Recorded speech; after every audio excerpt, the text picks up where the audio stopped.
গাছের ওপর গাছ, মাশাআল্লাহ, আল্লাহ পাকের সৃষ্টি কত না সুন্দর, দেখতে অনেক অনেক সুন্দর। একটা গাছের মধ্যে এগুলো হয়েছিল, খুব বেশি শক্ত না হলেও বেশ খানিকটা শক্ত। এগুলো নাকি মাশরুম, আবার এগুলো নাকি বিষাক্ত। কিন্তু আমার কথা হচ্ছে, যে গাছটাতে হয়েছিল সেই গাছটা তো বিষাক্ত না, তাহলে এই মাশরুমগুলো বিষাক্ত হবে কেন? আমি জানি না এগুলো আসলেই বিষাক্ত কিনা। যদি কেউ জানেন তাহলে কমেন্টসে জানান, খুব ভালো লাগবে।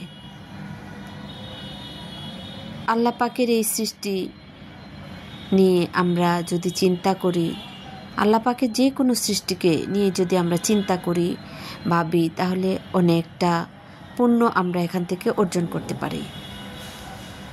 আমার কাছে এগুলো অনেক ভালো লেগেছিল, তাই আমি নিয়ে আসছিলাম, আপনাদের সাথে শেয়ার করলাম। এগুলো কি আসলেই মাশরুম কিনা জানাবেন। অনেক অনেক ভালো থাকবেন, সবাই পাশে থাকবেন। আসসালামু আলাইকুম।